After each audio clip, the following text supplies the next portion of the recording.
Dressember, day 18. The statistic for today comes from the 2018 Global Slavery Index. 71% of human trafficking victims are women and girls. So I'm just going to read a little bit of A Christmas Carol because it's rather late where I am. Okay.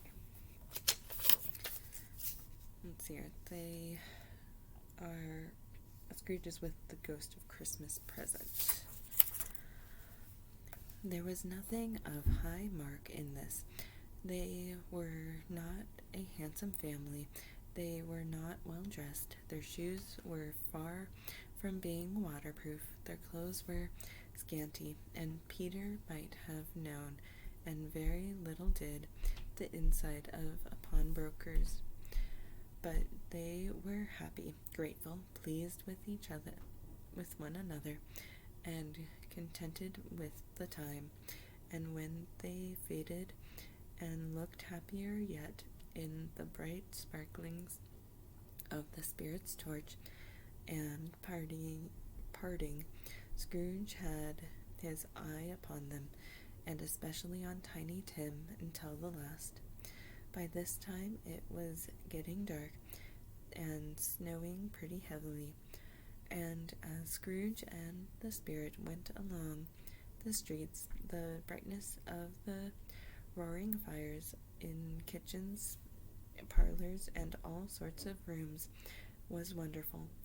Here the flickering of the blaze showed preparations for a cozy dinner, with hot plates baking through and through before the fire, and deep red curtains ready to be drawn to shut out cold and darkness.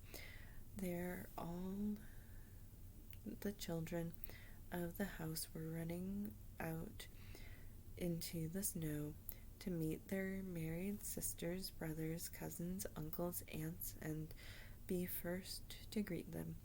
Here again were shadows on the window blind of guests assembling, and there a group of handsome girls, all hooded and fur-booted, and all chattering all at once, tripped lightly off to some near neighbor's house, where woe unto the single man who saw them enter.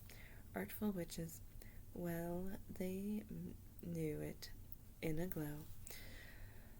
But if you had judged from the numbers of people on their way to friendly gatherings, you might have thought that no one was at home to give them welcome when they got there.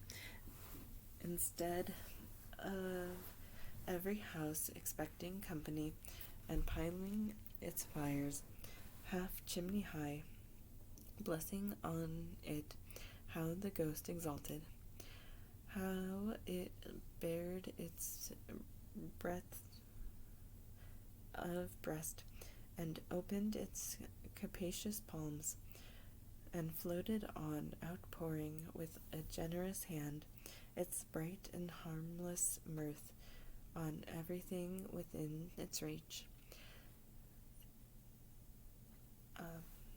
The very lamplighter who ran on before, dotting the dusky streets with specks of light, and who was dressed to spend the evening somewhere, laughed out loudly as the Spirit passed, though little kenned the lamplighter that he had any company but Christmas.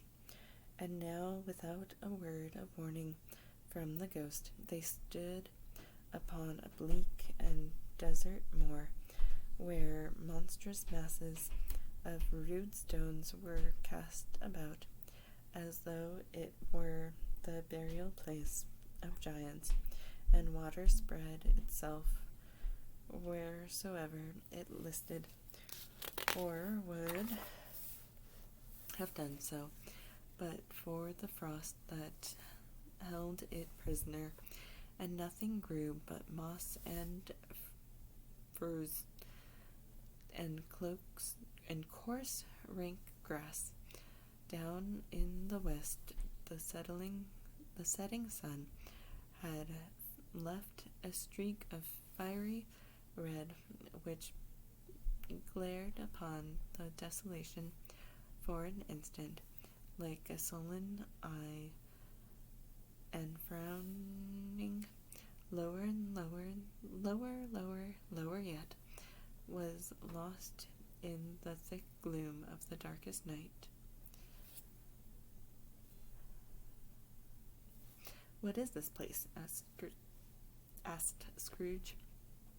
"A place where miners live, who labor in the bowels of the earth," returned the spirit.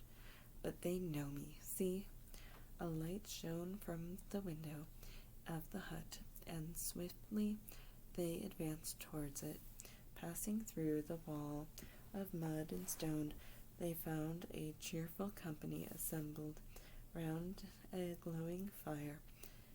An old man and woman, with their children and their children's children, and another generation beyond that, all decked out gaily in their holiday attire.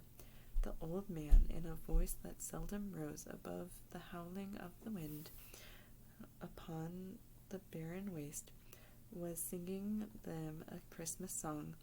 It had been a very old song when he was a boy, and from time to time they all joined in the chorus. So surely as they raised their voices, the old man got quite blithe and loud, and so surely as they stopped, his vigor sank again. The spirit did not tarry here, but bade Scrooge hold his robe, and passing on above the moor, sped whither? Not to see. To Scrooge's horror, looking back, he saw the last of the land, a frightful range of rocks behind them, and his ears were deafened by the thundering of water as it rolled and roared and raged among the dreadful caverns it had worn, and fiercely tried to undermine the earth, built upon a dismal reef of sunken rocks, some league or so from shore, on which the waters chafed and dashed the wild year through. There stood a solitary lighthouse. Great heaps of seaweed clung to its base, and storm birds born of the wind, one might suppose, as seaweed of the water, rose and fell about it, like the waves that skimmed. But even here 2 men who watched the light had made a fire that through the loophole in the thick stone wall shed out a ray of brightness on the awful sea. Joining their horny hands over the rough table at which they sat, they wished each other Merry Christmas and their can of grog, and one of them, the elder too, with his face all damaged and scarred with hard weather, as the figurehead of an old ship might be, struck up a sturdy song that was like a gale itself. I'm gonna stop there for tonight. Thanks for watching. Bye.